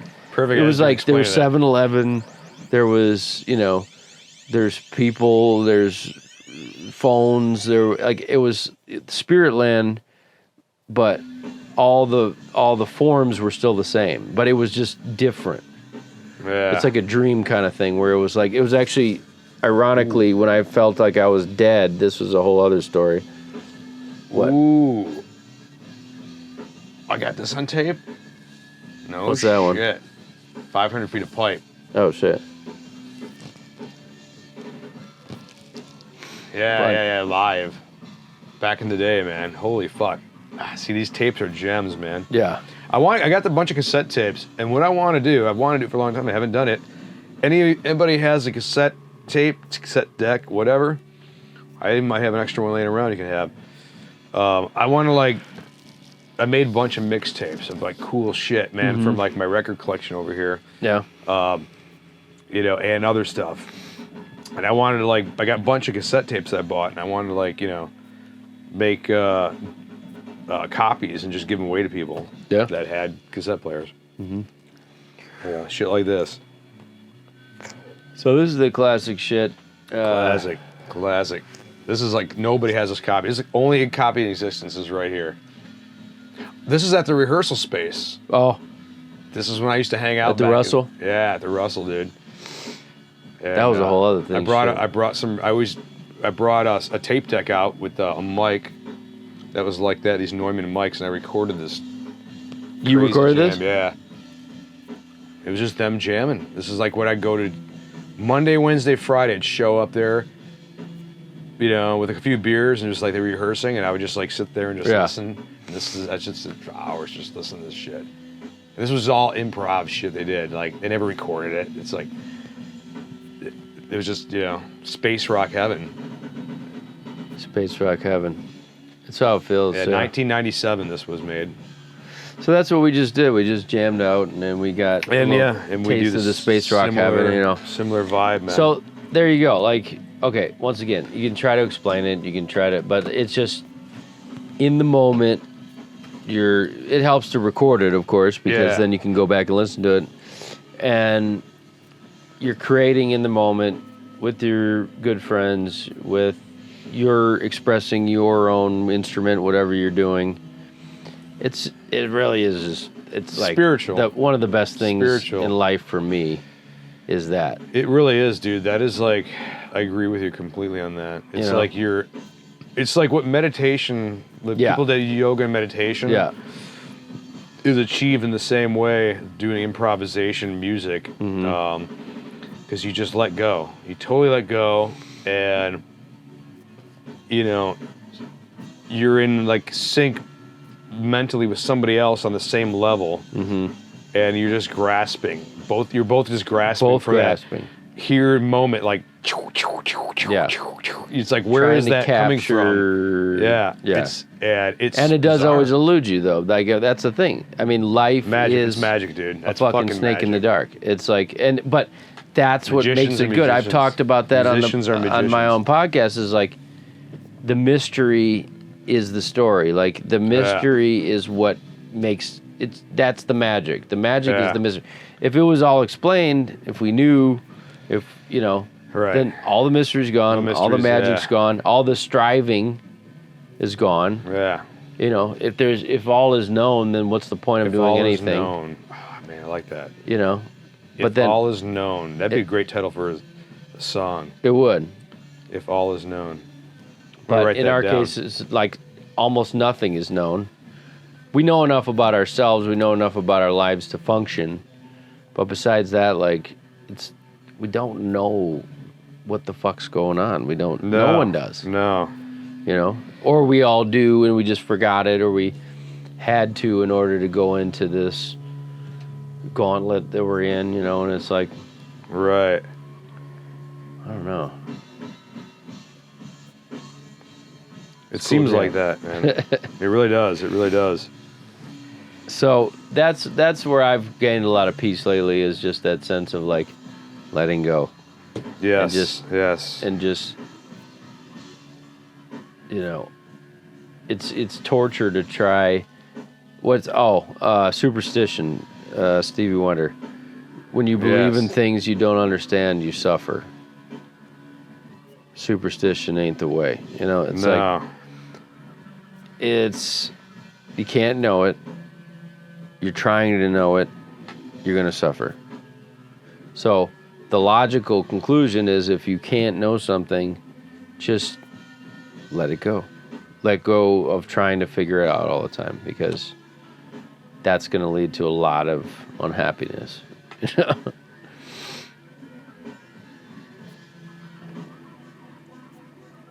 So. Present with present, being present, but then there's presence with an A. Oh, present with a C versus present T. Present, like being present, Present, right? Yeah. And then present, like when you want presence, is with an A, correct? The present is a present, right? It's a What's gift. the present though with the bow and the Same. wrapper and shit? Present. Is it ENT? Yeah. Really? Presence and presence, like if there's a presence of something in the room, PRE. Where's our guy? Who's our guy that looks it up? We don't have one of those. Like we need a Jamie here. Yeah. I said Yogan. Joe Rogan. I said Yogan. Yo, Jogan. We need a guy called Yogan. Hey, Yogan. Yogan, look that up for us, man. Yo, Yogan. Yogan. That's our mascot guy who looks shit up. Yogan. Hey, Yogan, can you look that up for us? Yogan, grab that real quick. Oh my God, dude, that's great. Holy shit, that's fucking great. So this is our yearly podcast. Yeah. Well, we did it once, and it was a year ago. I keep yawning, I'm sorry. Oh, fucking man. It's been a long... I've been in Michigan for a week and a half, and it's been a long... It's been great, but it's just a lot. You're seeing family, you got holiday, Christmas, you know, you're worried about money and shit. Like, I'm still worried about I just looked at the phone. Money. What the fuck, dude? What was it? Look, what time is this? 333? 333.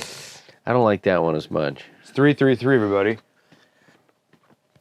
Yeah. 333. That's interesting. It's half evil. 333 is the one that I'll wake up. Evil. I always wake up around 3:30, like I still to this day. Yeah. And I only sleep like 3-hour increments, but like a lot of times, like if I'm up at around 3:30, It is they say the witching hour, right? Like it's right around 3, yeah. It's 3:30, 3:33. I've had some really intense and pretty kind of darkish situations happen. That's what people say, like that's like I don't know. I don't necessarily like what comes through with 323, you know. 333, well, they say it's half evil. There's a meme. Yeah. 333, I'm half evil. I should actually have that on my wall on my Facebook, was, half evil.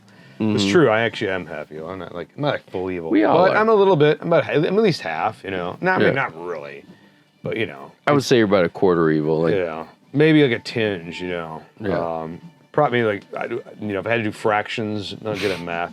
We'll just round out the half. I mean, I've got some thoughts in my head a lot of the time, though, where I'm just like, that was fucking evil. You know what I mean? Like, you just think some fucked up shit. Like, what's that about? Like, that's what I wonder, too, a lot of the time, is like, okay, was that me? Was that a demon? Was that a demon? Demon. Demons infiltrate our thoughts. They do. Throw shit in there, it's like... all day long, I get these, like, nasty... fucking little, pitchfork. Like, somebody's got a new baby, and they're like, you get this thought about them, like, dropping it, or, like... just something horrible, or it's just like, that's almost like unspeakable fucking thing that just passed through my head. And it's like, is that really me? I kind of hope it isn't, like, no. Or maybe to some degree it is, where it's like, that's a big thing with the veil or whatever too. It's like when you drop that, your excuses and all this stuff. And like, that's what acid showed me, was like, it is all you. Yeah. Like, even the nasty shit, even the you can serial killers, the pedophiles. Right. It is in all of us. Totally. To be I was going to be a killer at one time. I remember that. Yeah. Yeah. I was like, I almost was. I almost was a killer at one time. Really? Yeah. Elaborate on that. Yeah. Please. Well, it was for a just cause, though. Oh, okay. Yeah. Yeah. I almost, seriously, though, it was like bad time. That's when I was living in Pontiac, right? Yeah. Yeah. This somebody had supposedly committed a horrible act on my girlfriend, and I was going to take justice. Fucking going to be like Charles Bronson, and take justice in my own hand. And luckily, the R word.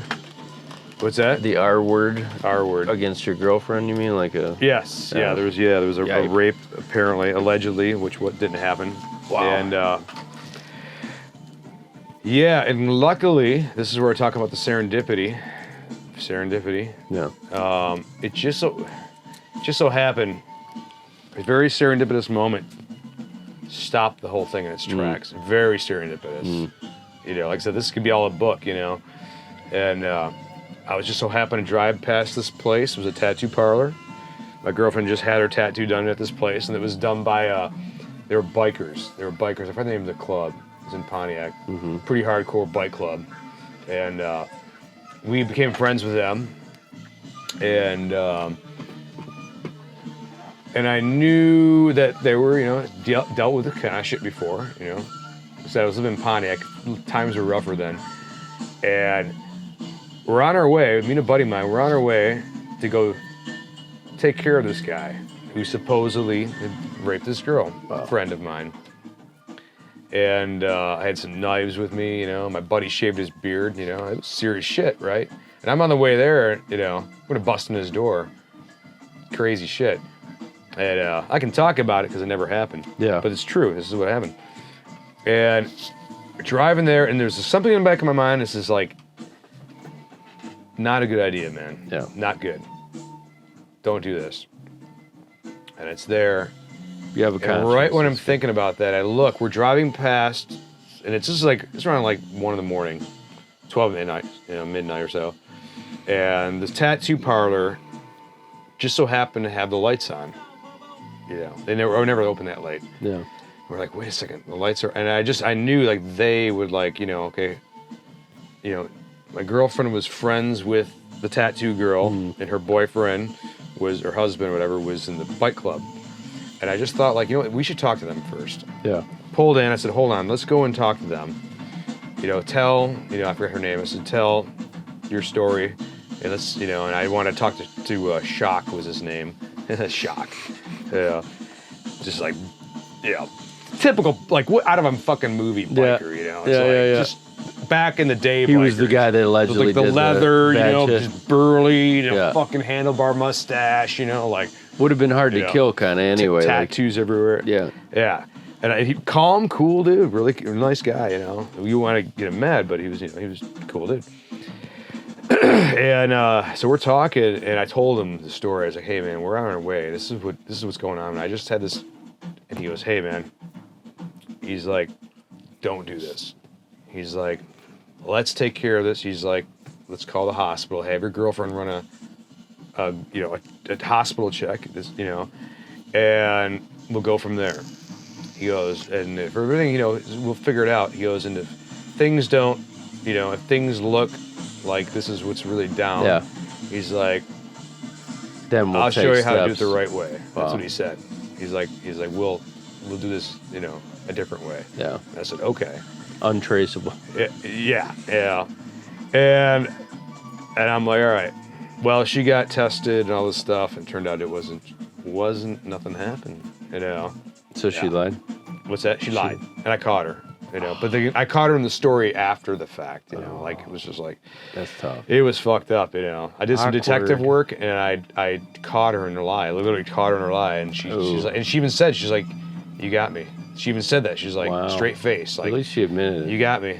And I was like, man. I was like, "Do you know?" I go, "Do you know that? Yeah. What could have happened because of this?" I said, "We, you know, that night we were out, could have ruined your whole life. We could have got killed. Could have ended up in prison." Anything gonna happen, you know? Man. And there we go, back to rumor. Jesus. Thank God. How deadly? The rumor is deadly, man. That's the thing, man. Like, people don't understand. Like, rumors can be rumors are deadly, man. Real quick. It's like the evilest thing you can do. Evilest shit you can do. I know. That is just awful. Yeah. Well, I experienced the rumors. Actually started one. It bit me back in the. Karma came back to us though. Yeah. As it does. Yeah. Karma's a thing. Karma's the thing, man. There was this dude there was a chick I really liked. She was really cool, and I was friends with her, and we were hitting it off. He was jealous. It's back in 8th grade. See? And he was kind of a rock. He was kind of a rocker dude, sort of, you know, and he told this girl that I really liked some bullshit, rumor shit. Yeah. I found out, and she was pissed at me. She, you know, like she just, what? And I was so angry about it that me and a friend who was kind of a weird, you know, I was friends with this guy, and he was also friends with the guy who started the rumor. But, you know, he was just like, you know, I'm like, dude, I go, trying to tell you, let it go. And no, I was like, hey, man, I go, we should put one back on him. And he was like, yeah, all right. So that was a revenge rumor, yeah? It was a revenge rumor. So I started this rumor, and dude, didn't think it was going to end up where it went. It got bad. We started like... What was it? Well, it was like, his name, I don't want to say his name, but we started this rumor that he got caught whacking in the bathroom. It's always got to be something like that, right? You know, junior high, that's like, right? So we started this rumor. Devastating. And we started it like in second hour. By lunchtime, it had like, we started like drawing pictures of like these, we had like rhymes, like it was like, you know, posters hanging up and shit, and we put all this stuff like fucking ad this guy, to fuck with this you know, guy. And his name rhymed with off, so it was perfect. We made these things and like, you know, who's got the fastest hands in the north, south, east, and west, and the bathroom, you know, and it was just like, jack me up, dude. And then other people started doing it. It was like other people started making the posters and putting it up. We were like, oh, and it went like viral before the whole viral thing. Yeah. It went viral. Real life viral. It was like, and I'm like, oh my God. By lunch hour, dude, it was like everywhere. And it was like, holy shit. And some people were trying to, who started this rumor? Who started, you know, lunch hour. This kid, I felt so bad for him. But I was like, it was like a spell. It's kind of like a spell. It's like you're doing that. It's like you're casting a spell. Totally is. And by lunch hour, they called him up the stage. They said, please come up the stage. He walks up the stage. Let's call him Ronnie. They called him out because I don't know why. They call people out during lunch hour sometimes. And when he did that, dude, the whole whole fucking lunchroom started like, the boom, boom, Yeah. boom, boom, they started doing that. But they started like with the using his name Jack with me off, Hoff, Jack me off. And dude, I was just like, oh my God. He was in tears, dude. And I remember like sitting there like, holy shit. And my buddy was, it was kind of, even he was friends with him, but he was kind of liking me, like, this is cool, And and I'm like, oh my God. And then the principal, right after lunch, he get called in by the principal. He's like, oh yeah, he wants to see you. And I'm like, fuck, they know I started it. Mm-hmm. And the principal's there, I can't remember his name, Mr. Barron. And very like, hair part to the side, always wore a suit and tie, that kind of guy. Probably in his like late 50s, early 60s, And he's like, yeah, he goes, this is, going around the school. Do you know anything about this? And I'm like, no. And I'm thinking in my head, like, one that made it up. And he goes, and he pulls out one of the pictures. He pulls out one of the fucking pictures, man.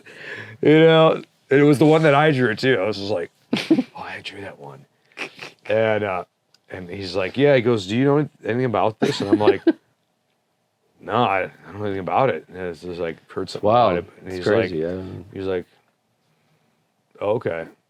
He knew your line. Yeah, and I just, that was it. You're a bad liar. Oh my God, dude. And it was, it lasted for a good day, and then it was over. And then the year later, the karma came back big time. And some shit like that happened to you? Yeah, that was the year 9th grade when it all fucking came down on me.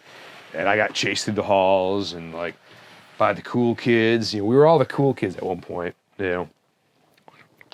listening to metal, smoking pot, raiding our parents' liquor cabinets, getting people to buy for us at the store, that kind of shit. Yeah. And and I was kind of the cool kid in the way of like musician. It's like that's when I started playing music. It was my buddy and I, best friend at the time, staying at his house, and one night, 3 a.m, we raided his parents' liquor cabinet because they had great liquor, and we couldn't buy any because we were kids, and raided his liquor cabinet, and got hammered, and we were gonna sneak out in the middle of the night, and out the window. It's weird, out the window, because that's what happened. We were sneaking out the window, and he goes, "Just jump out the window." Like, all right, hit a 1-story window, not high, and there was bushes there, not a willow tree, but small bushes. So we jump out the window. I go to jump out the window because I was afraid of spiders at the time. I didn't want to jump down, it'd be behind the bushes. I was like, spiders, whatever. Which is strange, So then I decided to jump over the bushes. And I was kind of a hefty kid of this kind, It was like, long-haired, burnout, hefty. Jumped out the window, not athletic at all at this point. Even though I played football, but it was summertime. And I jumped out the window, hit the ground, and broke my leg 3 a.m. And he hid back in his room, closed the blinds in case his parents were like, why is John rolling around on the ground in pain out in the front yard at 3 a.m? Yeah. He's like, I don't know. No reason. I don't know. We just raided the cabinet, and we were going to steal his parents' car that night and go driving around the neighborhood, listening to cassette tapes. Yeah. There we go. Wasted, going 60 miles an hour in between cars down the subdivision, which was nuts. Dodging cars, it was fucking nuts. We used to do that shit. So I jumped out the window, broke my leg, missed football for 9th grade camp during the summertime because I had a broken leg. Started playing my guitar a lot. And then that was it. I never played football again. Kind of an origin And then I story kept playing guitar when I was 14, 15. like really playing, and that was where it all began. So if I wouldn't have broke my leg that night doing something evil, considered evil, we weren't being good, or it turned into something good. And, if I wouldn't have broken my leg that summer, I would have just got back on the football in 9th grade and probably, would have just got more of my jock mentality of just playing football and working out. And so stuff. that was kind of that was it. I got high right after that. Being the musician. Yeah. During that time, I had the broken leg. I got high for the first time. That's the thing too, like athletics. Started listening to Venom and, 1986, right when the metal scene broke. That was like it, Metallica was hitting at the time, Exodus, Venom, Slayer, Celtic Frost, and it was all brand new. Like, what is this sound? Yeah. We're 15 years old and being like, this is scary shit, man. It's like, this is the devil music. And we're like, it's like, wow, this is some heavy shit. This is the heaviest shit around. My search at that point was to find the heaviest stuff I could find, and it was like perfect timing. And then meanwhile, there's like even crazier shit that you didn't know, like Napalm Death or something, or black metal or something. Some really, really wild shit. Not to say, I mean, like Venom's pretty wild. You know, and they're pretty blatant about the whole like Satan thing, and that's like is the draw. You get a filter. Yeah. Of like the dark aesthetics and the forbidden, right, and that aspect of rock. Oh shit! That's all right. I just fucked it up. We got a little technical issue here. Once again, wouldn't be cool if it didn't have some real danger, some real evil kind of involved there to dabble with. Yeah. So. Yeah, it is that the unknown.